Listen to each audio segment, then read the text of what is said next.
Estoy empezando a perder el rastro de dónde acabo y aquí empieza. Repite eso, por favor. Estoy empezando a perder el rastro de dónde acabo y aquí empieza.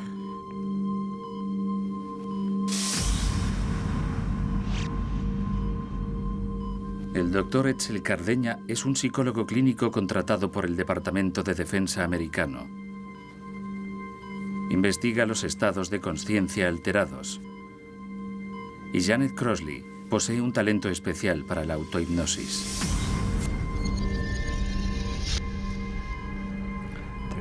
¿Hay algo más que puedas decirme en este momento?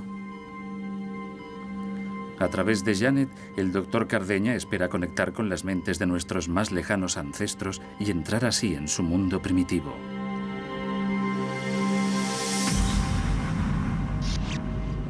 Es como volver a casa después de mucho tiempo fuera.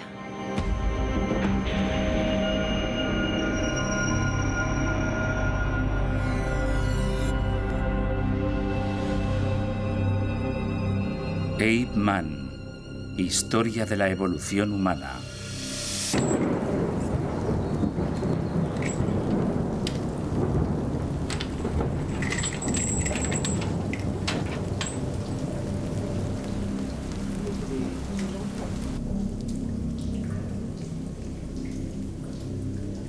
Durante más de 100 años, hemos buscado las huellas de nuestros más antiguos ancestros para descubrir cómo surgió nuestra especie.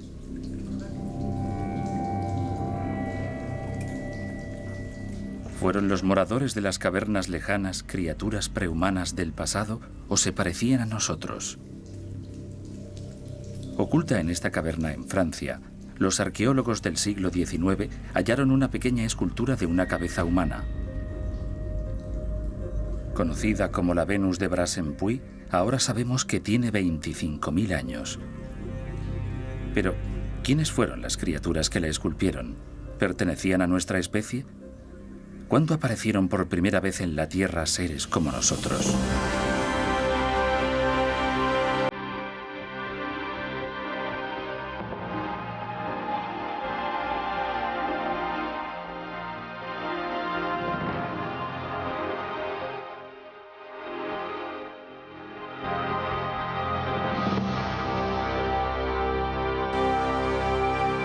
Episodio 1.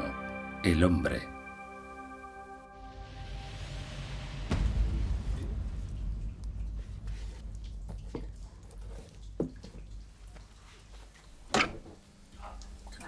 Para poder entender nuestros más profundos orígenes, hoy los arqueólogos necesitan encontrar a los primeros seres humanos verdaderos.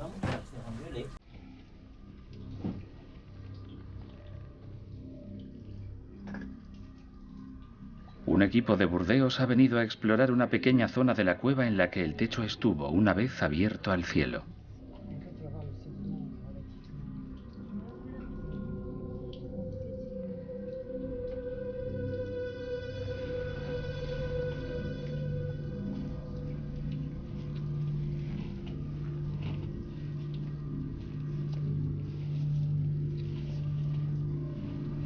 Buscando entre los sedimentos, los arqueólogos han encontrado un montón de restos.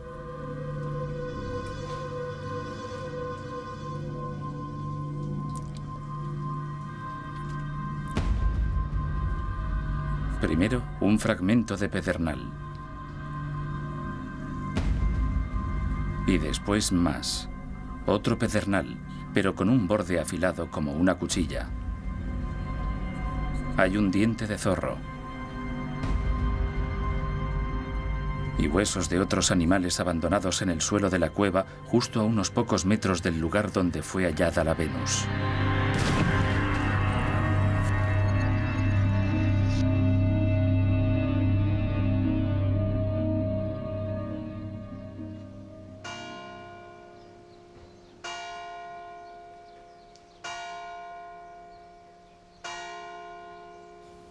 En el laboratorio, los arqueólogos analizan la enorme colección de huesos de animales de la caverna.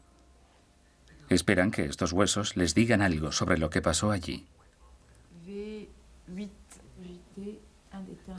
Examinándolos minuciosamente, se observan unos diminutos cortes, vestigios de una descarnadura. Las herramientas de piedra se usaron en la cueva para descarnar a los animales. Estos huesos son basura doméstica. La caverna fue, quizás, el hogar de criaturas lo suficientemente inteligentes para hacer y utilizar herramientas hace 25.000 años.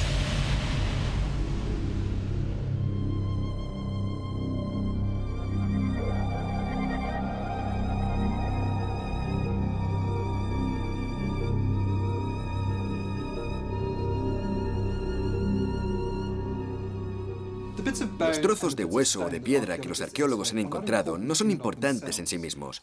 Los arqueólogos buscan la relación entre estos objetos, buscan los patrones seguidos en ellos y luego le dan significado a estas cosas. Es examinando estos patrones, examinando estas relaciones, como podemos empezar a hacernos preguntas sobre la gente que los hizo, y no solo sobre ellos, sino sobre nosotros mismos en relación a esa gente. Y podemos empezar a pensar sobre si esas personas eran de alguna forma como nosotros.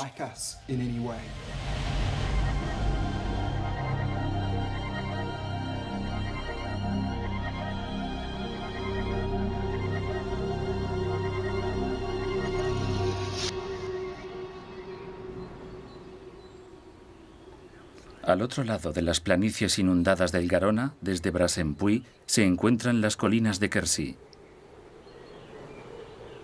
Y aquí, nuestros ancestros dejaron otros restos que podrían ayudarnos a entender el tipo de criaturas que eran.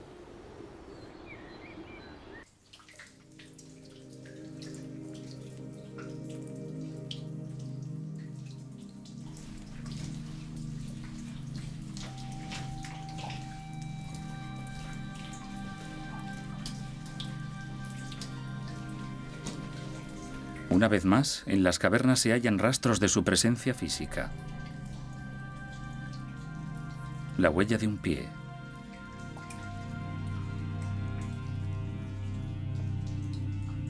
Y algo más, marcas en la roca. Dibujos. Tienen la misma antigüedad que los huesos que descubrieron los arqueólogos. Parece como si los pintores hubieran dibujado los animales que veían a su alrededor. Curiosamente, los arqueólogos no han hallado nada que sugiera que alguien hubiera vivido allí alguna vez.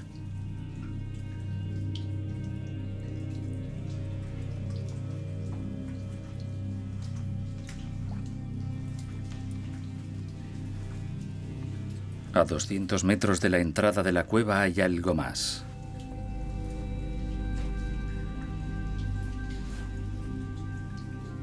Un par de caballos cubiertos por un halo de puntos rojos y negros y adornados con las huellas de la mano del pintor.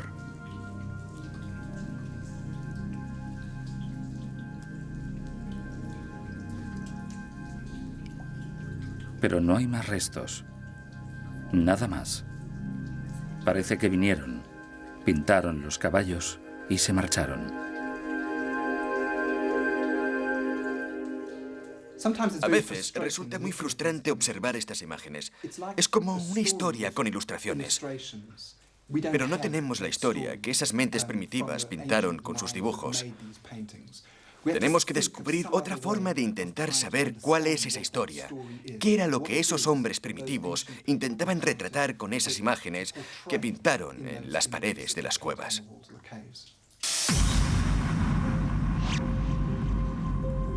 Si supiésemos cuál es el sentido de esas imágenes, podríamos entender por primera vez cómo funcionaban las mentes de nuestros antecesores y saber si eran como nosotros.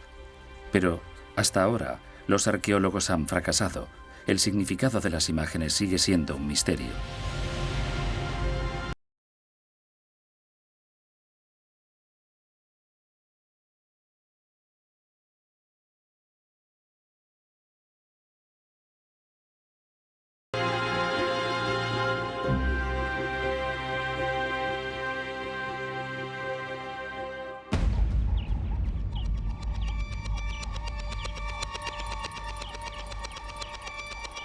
Al otro lado del mundo, Thomas Dawson y su colega David Louis Williams creen que están a punto de entender las pinturas de la caverna europea.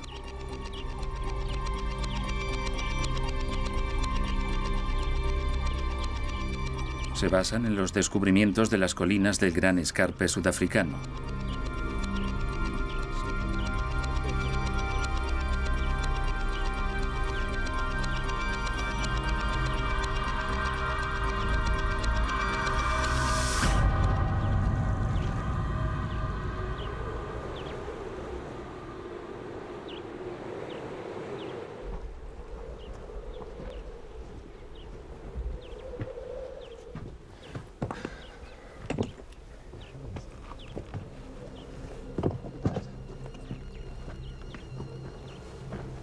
Aquí también hay pinturas en la roca. Pinturas de antílopes cubren las paredes de piedra arenisca. La conexión entre estas pinturas y las de las cuevas francesas ha obsesionado a mucha gente durante años. Como en las cuevas francesas, aquí también hay dibujos de animales bellamente pintados. Están realizados unos encima de otros en superposiciones. A veces están como interactuando con la superficie de la roca.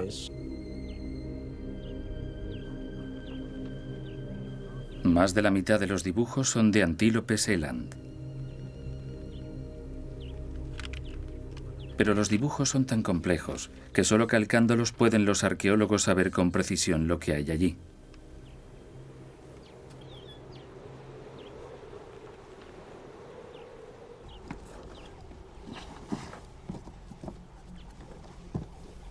Un poco más arriba, en la ladera de la colina, se halla una extraordinaria pintura de un eland junto a varias figuras humanas. Aquí, el pintor acá... Mayor profundidad hipnótica, y voy a ayudarte a hacerlo contando lentamente del 1 al 30. El 0 representa estar totalmente despierta.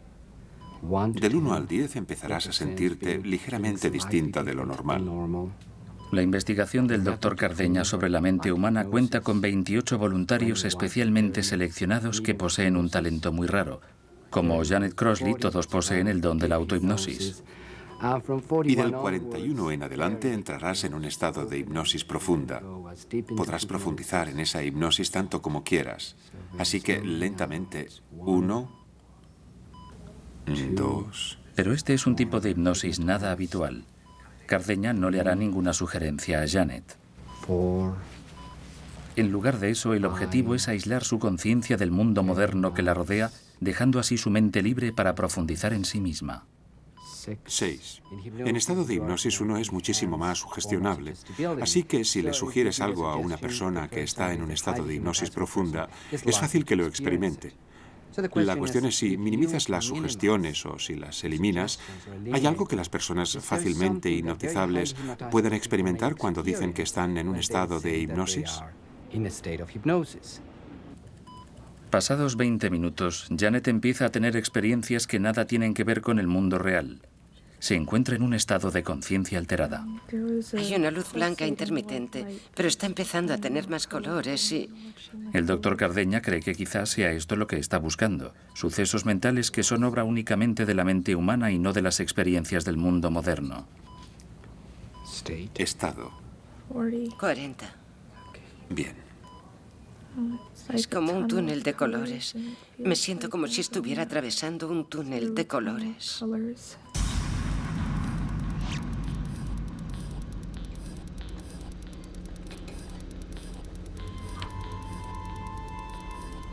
La mantis fue la que puso el zapato de Comunga en el agua.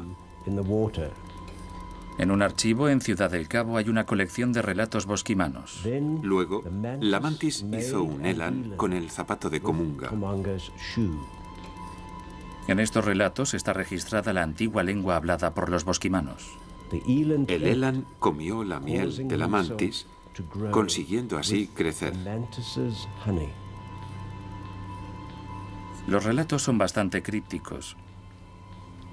Se refieren mucho a los elands como sucede con las pinturas, pero para Louis Williams el lenguaje de estas historias nos proporciona una pista. El idioma que hablaban los bosquimanos ha desaparecido. Nadie habla ya esa lengua, así que este es el único vestigio que queda de ella, pero es solo una lengua de toda la familia de lenguas bosquimanas. Hay otras lenguas, como el Kun y el Tui y el Ko, que todavía se hablan al norte, en el desierto de Kalahari.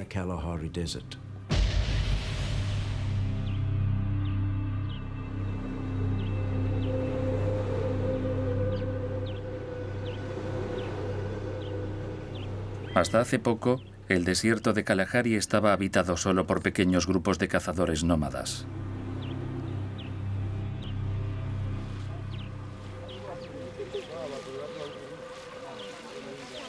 Estos son los Yukoansi, pueblo que todavía habla una lengua bosquimana.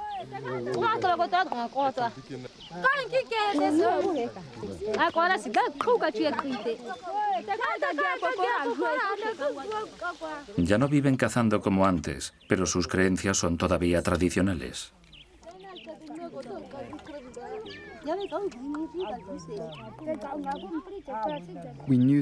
Sabíamos que nunca habían hecho pinturas, pero por el trabajo de los antropólogos en Kalahari, sabíamos que llevaban un estilo de vida completamente tradicional.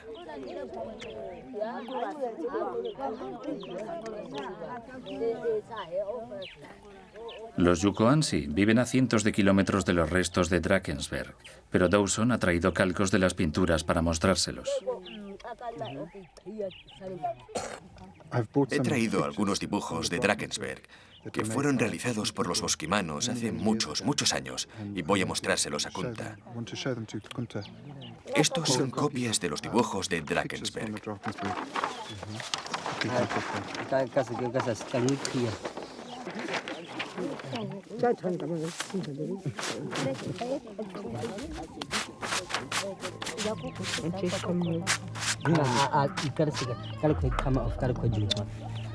Esto es una figura humana.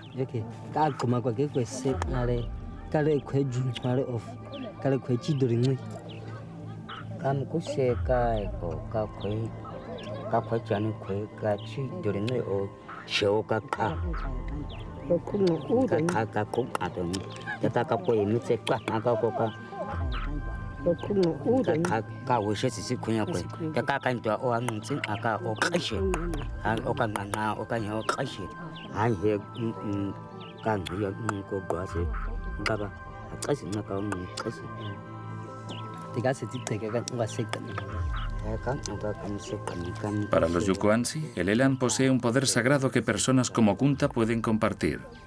¿Y qué me dice de esta figura de aquí?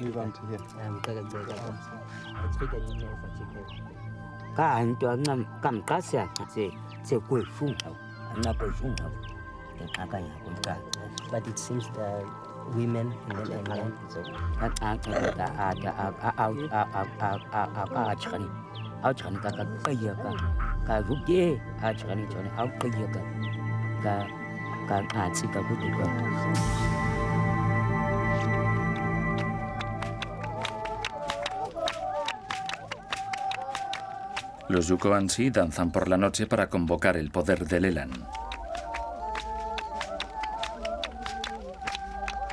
La danza del Elan dura varias horas. Mientras tiene lugar, algo extraño le sucede a Kunta. El ruido y el ritmo empiezan a aislarle de la realidad y le llevan a un estado de trance, a un estado de conciencia alterada. En su trance, los bailarines ven aparecer el espíritu del Elan en la oscuridad y creen que adquieren su poder.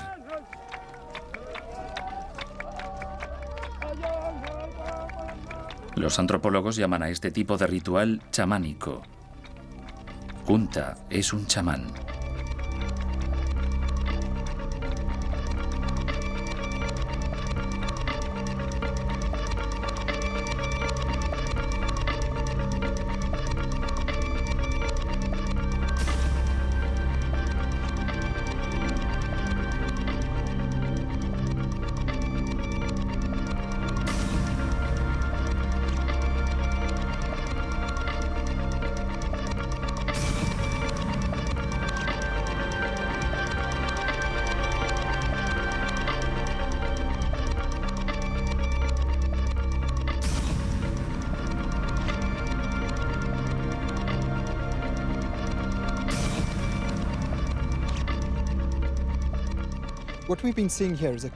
Lo que hemos visto aquí es un clásico ritual de trance chamánico y está relacionado con experiencias similares que tienen personas de todo el mundo. Esto es así porque el tipo de experiencias que los chamanes tienen en un estado de conciencia alterada son las mismas. La forma en que hablan de ellas es a menudo muy similar también. La gente habla de viajes subterráneos a través de túneles, de morir y volver de nuevo a la vida. Hablan de volar, en el sentido de falta de gravedad, como si flotaran por encima de todos los que le rodean. También utilizan ayudantes espirituales de origen animal para realizar estos viajes al mundo espiritual.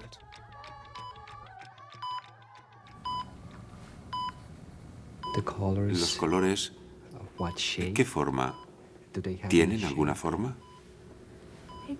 No dejan de cambiar y mezclarse, como si fluyesen unos a través de otros y unos por encima de otros, a veces mezclándose y creando nuevos colores, y otras veces no.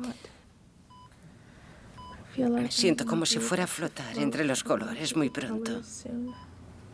Como Kunta, Janet Crossley está experimentando alucinaciones.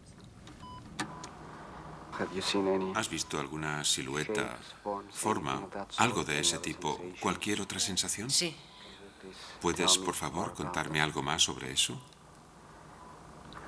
Estaba intentando descubrir si era un pez o si era otra cosa, y creo que era otra cosa. Una vez su conciencia del mundo exterior desapareció, todos los voluntarios de Cardeña tuvieron visiones de semejante tipo. Iban a un lugar en el que podían ver un sinfín de imágenes inusuales, paisajes surrealistas, vastos mares de oscuridad, o simplemente veían colores, colores vivos, muy ricos, intensos, imágenes vívidas. Para Louis Williams y Dawson, las pinturas de Drakensberg representan precisamente este tipo de visiones. En su opinión, los dibujos muestran las alucinaciones de los chamanes en trance. Las pinturas no son solo dibujos de la vida cotidiana, representan la experiencia del trance y las creencias asociadas al mismo. Muchas alucinaciones solo pueden haber sido sufridas por los curanderos en su viaje al mundo espiritual. Creo que las pinturas son la forma gráfica de dar a conocer a todos cómo son esas experiencias y de ayudar a hacer posible que todo el mundo en la comunidad crea en el mundo espiritual. Los arqueólogos sudafricanos empezaron a preguntarse si las pinturas de las cavernas francesas podían ser también una prueba de la creencia en el mundo espiritual hace 25.000 años.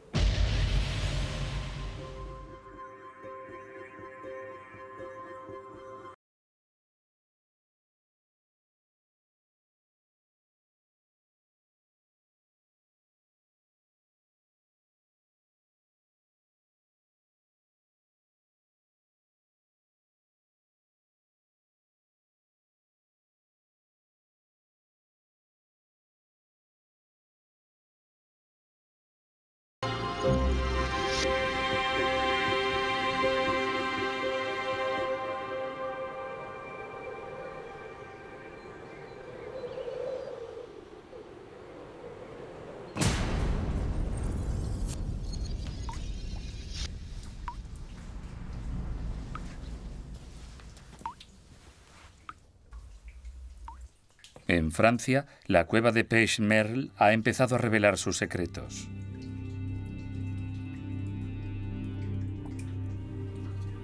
Un detallado estudio de los arqueólogos franceses ha permitido identificar la inusual técnica que los pintores de la cueva utilizaron para obtener su característico efecto pictórico.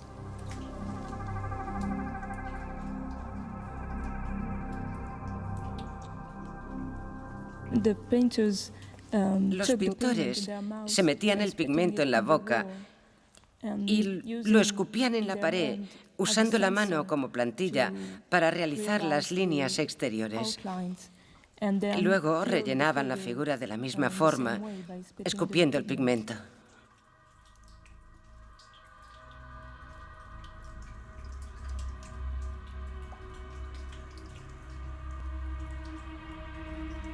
Los arqueólogos franceses han descubierto algo extraño en las pinturas de Pech-Merle. Los animales son, a menudo, dibujados unos encima de otros sin referencia alguna a lo que había allí antes, como en las pinturas sudafricanas.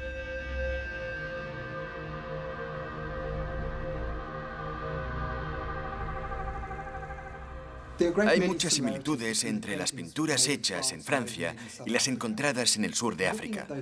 Observando esas similitudes, empiezas a pensar que debe haber algo similar, en primer lugar, en los procesos que llevaron a realizarlas. La sensación que tiene Dawson de que existe una conexión entre las pinturas cavernícolas de Francia y las de Sudáfrica se ve acentuada por la existencia de un extraño dibujo en beige merle. Está oculto al final de un estrecho pasillo. Parece un ser humano con unas líneas pintadas que salen de su cuerpo, como si fueran lanzas o flechas.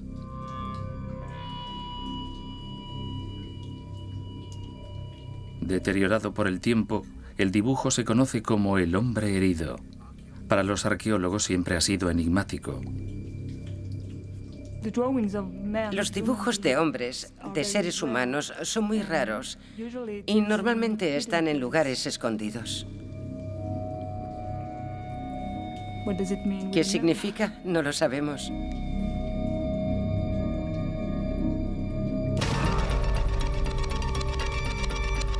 El significado de el hombre herido podría ser explicado por la danza en trance de los Yuko-Ansi.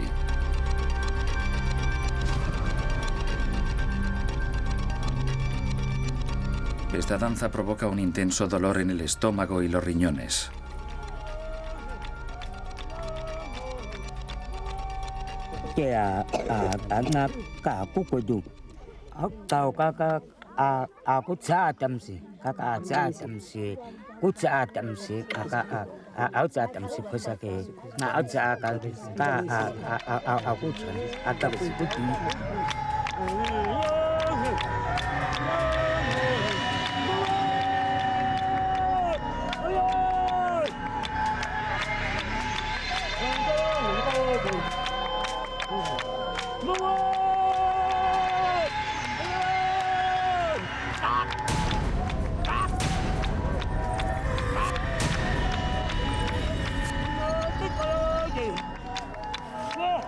El dolor de Kunta parece corresponderse con el dibujo de el hombre herido. Los arqueólogos sospechan que el dibujo de la cueva francesa es también un chamán.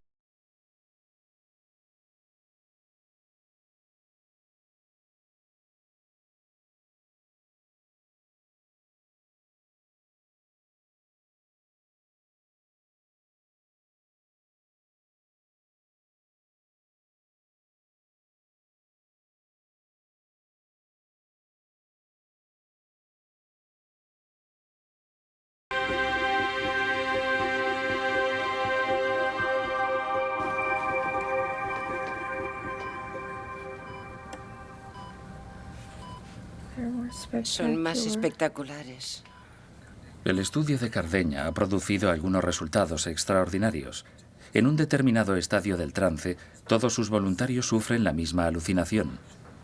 Extrañas visiones de formas geométricas abstractas. Se mueven y fluyen unos dentro de otros. Y a veces se mezclan y otras veces no. Lo que descubrí a través de estos individuos, y por favor, tenga en cuenta que no tenían contacto unos con otros, ni siquiera estaban en la misma clase, ni se conocían unos a otros, fue que más o menos parecía haber un patrón general. Cuando la gente experimenta estados alterados de conciencia poco habituales, ven formas geométricas. Hay unas 4 o 5 constantes. Algunas tienen que ver con cuadrículas, con figuras geométricas parecidas a cuadrículas, espirales, embudos, túneles, figuras de ese tipo.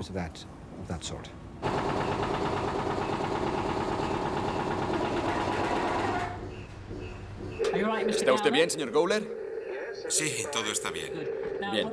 Ahora lo que le voy a pedir es que cierre los ojos y presione el botón cada vez que tenga una alucinación. ¿De acuerdo? Bien, entendido. Las cuadrículas son una de las formas más comunes de alucinación. Incluso aparecen en pacientes con enfermedades oculares.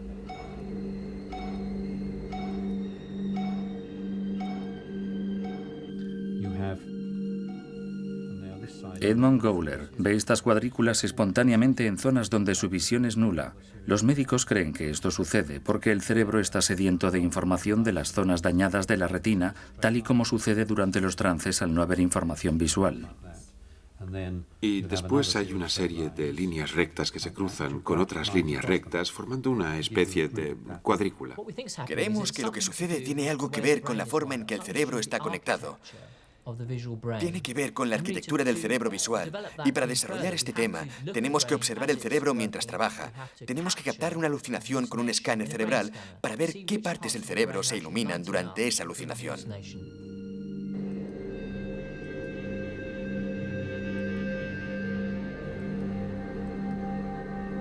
Estas alucinaciones pueden durar hasta unos 5 minutos.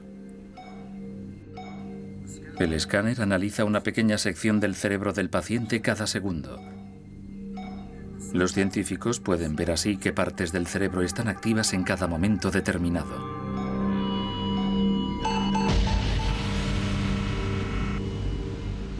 Este es un paciente que está teniendo alucinaciones de formas cuadriculadas. Esto es cuando no hay alucinaciones. El paciente está en el escáner esperando a que suceda. Cuando se presenta una alucinación, presiona el botón y estas son las zonas del cerebro que se iluminan cuando está alucinando. Aquí podemos ver unos puntitos rojos. Aquí, la parte posterior del cerebro, el lóbulo implicado. Ahí es donde se ilumina cuando el paciente ve las cuadrículas. Este tipo de alucinaciones no son solo causadas por una enfermedad ocular, también las sufren personas con migraña, conmociones cerebrales y otras cosas. Son un producto universal de la estructura física del cerebro humano.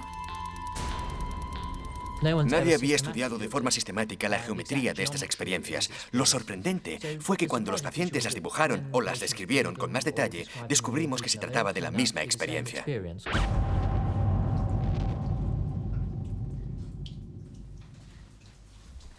En las profundidades de las cuevas prehistóricas, los arqueólogos han encontrado algo más que pinturas de animales. Los cavernícolas dibujaron muchas figuras abstractas.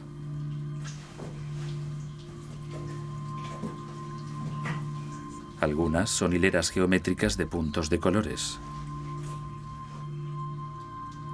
Y muchas otras, cuadrículas muy parecidas a las observadas en el escáner cerebral. Nadie había estudiado hasta el momento esas formas abstractas, pero ahora su significado es cada vez más claro.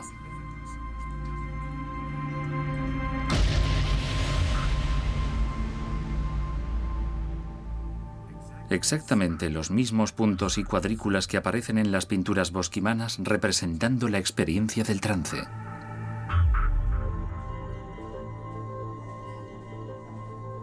Cuando conocimos la investigación sobre estados alterados de conciencia y la forma en que la gente veía ciertas alucinaciones, las comparamos a las imágenes de las rocas de Sudáfrica. Después empezamos a compararlas con las imágenes encontradas en las cuevas francesas, y una de las imágenes más chocantes que podemos encontrar es esta de aquí, donde encontramos puntos superpuestos al cuerpo de un eland. También tenemos una cuadrícula dibujada en el cuerpo del eland muy similar a este caballo que encontramos en Pechmer, en Francia, donde los puntos, literalmente, cubren el cuerpo yendo más allá del cuerpo de los caballos.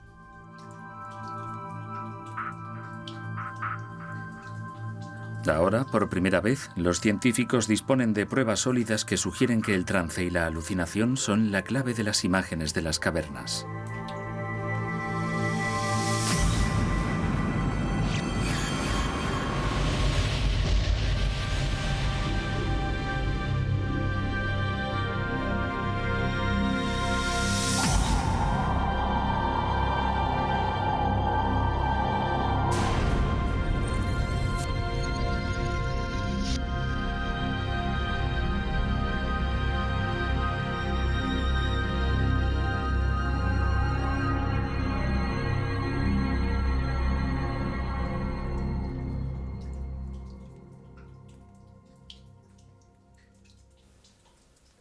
En muchas de las cuevas francesas, los arqueólogos han descubierto una extraña relación entre las imágenes y la propia roca. Lo fascinante es la forma en que utilizan la roca. A veces todo el cuerpo del animal está contenido en la forma de la roca. Es como si se hubiesen inspirado en la forma de la roca. Como si hubiesen pasado y hubiesen dicho, esto es un mamut, esto es un caballo. Esto lo vemos en todas partes.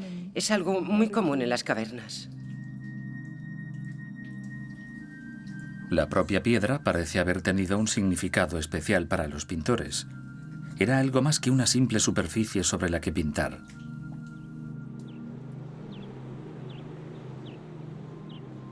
Tras examinar durante largo tiempo el arte rupestre del sur de África, pensamos que eran tan solo eso, imágenes pintadas sobre una roca. Pero después empezamos a darnos cuenta de que aprovechaban la forma natural de la roca para realzar, de alguna forma, el dibujo. Algunas imágenes salen de las grietas de la roca. En este caso no es tanto una grieta, sino más bien una línea dibujada en la roca. Luego hay una pierna humana con una rodilla y una pantorrilla y una pezuña al final saliendo de esa línea en la roca.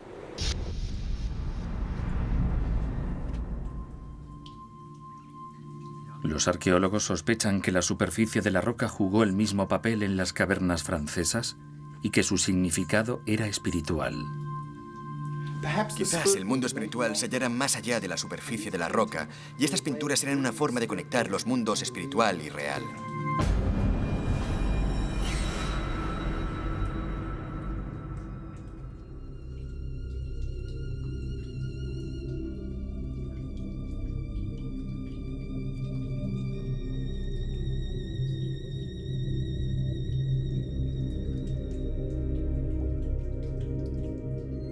Después de años de estudio del arte sudafricano, Dawson y Louis Williams creen que también en Pech Merle la pared de la roca era sagrada. La propia superficie de la roca es importante y por eso encontramos huellas de manos precisamente sobre la roca. No solo querían pintar unas manos, sino que más que eso, y lo interesante es que tenemos manos pintadas aquí abajo, donde alguien tuvo que tumbarse en el suelo para hacerlas. Luego tenemos otras huellas aquí, una aquí y otra aquí. Y lo importante es cómo fueron hechas estas manos, porque cuando pusieron la mano aquí y escupieron la pintura por encima de ella, la mano quedó debajo de la pintura. De esta forma solo se veía una mancha de pintura y solo al quitar la mano se veía su silueta. Así que el ritual de poner la mano entre la roca y la pintura era una forma de entrar en contacto con el mundo espiritual. La roca, como si dijéramos, desaparece. La membrana también desaparece y así contactamos con el mundo espiritual.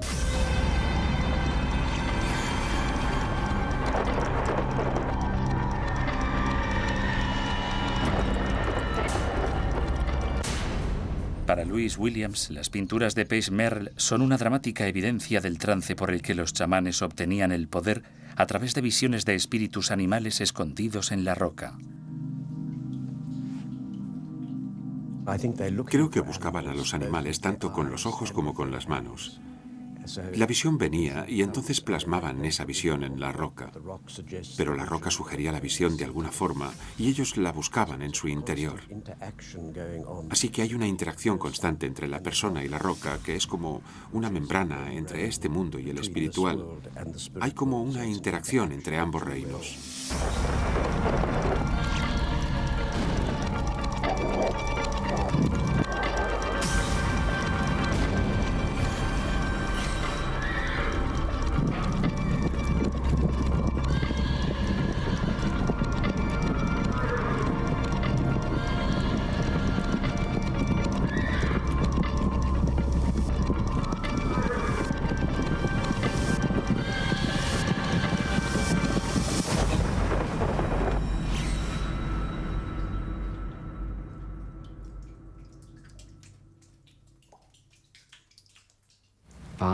Cinco, 4, 3, 2. Todavía no, pero estarás totalmente despierta. Y uno. Abre los ojos. Despierta. ¿Cómo estás? Bien. ¿Qué puedes decirme ahora de tu experiencia? Solo una impresión general. Ha sido maravilloso. Una característica de la conciencia alterada es la euforia que muchas personas experimentan después. La gente habla del cielo y creo que es así como es. ¿Cómo de real ha sido esa experiencia? Ha sido real. Sí, perfectamente real. ¿Crees que alguno de sus aspectos puede resultar útil para ti o para cualquier otra persona? Sé que a mí me resulta útil, pero no sé si a los demás también.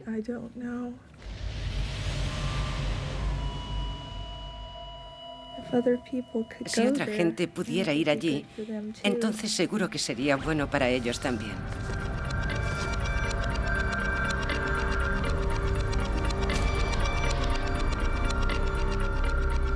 Para los Yukoansi, los trances tienen un objetivo práctico.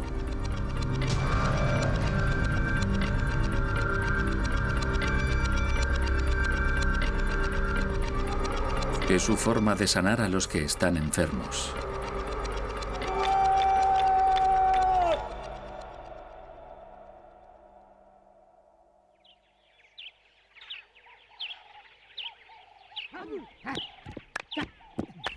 Lo cierto es que hagan lo que hagan por su salud, hace que se sientan mejor. La necesidad de darle sentido a lo que el cerebro hace por nosotros es una cualidad universal. Es una de las características de la mente moderna. Y se experimenta en sociedades de todo el mundo. Dado que se trata de culturas diferentes y geográficamente distantes, lo que tenemos aquí no es una especie de difusión cultural, sino gente con talento para interiorizar en sus propias experiencias y capaz de regresar e informarnos sobre esos viajes, ya sea gente de Sudáfrica, de Francia o personas en un laboratorio de hipnosis en Estados Unidos o en cualquier otro sitio.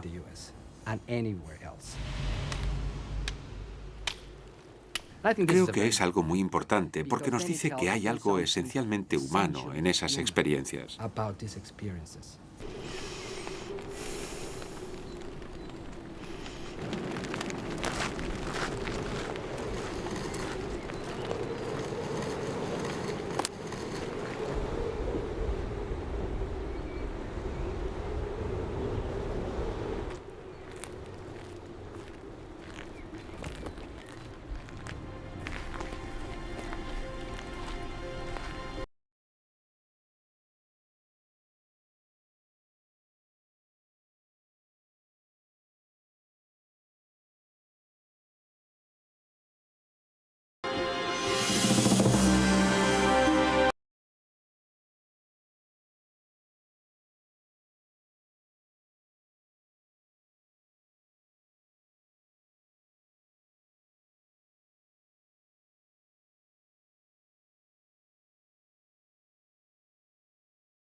Podemos ver que esa gente no pensaba tan solo en el mundo en el que vivían, sino también en mundos espirituales, en otras realidades, no solo en la realidad física de su existencia diaria, sino que, además, utilizaban formas gráficas para retratar esas distintas realidades. Hoy hacemos lo mismo a través del arte. Lo hacemos a través de la arqueología, a través de todo tipo de manifestaciones para plasmar otras realidades. Quizás esas personas, los que hicieron los dibujos hace ya mucho tiempo, se parecían mucho a nosotros mismos.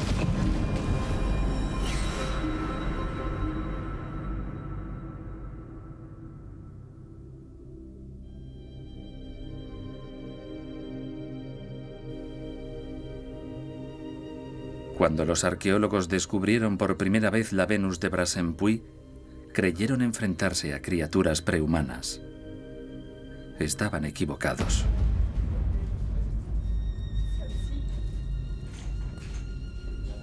Hoy sabemos que la gente de esta caverna tenía mentes idénticas a las nuestras hace ya 25.000 años. Sabemos que desde entonces somos auténticamente humanos.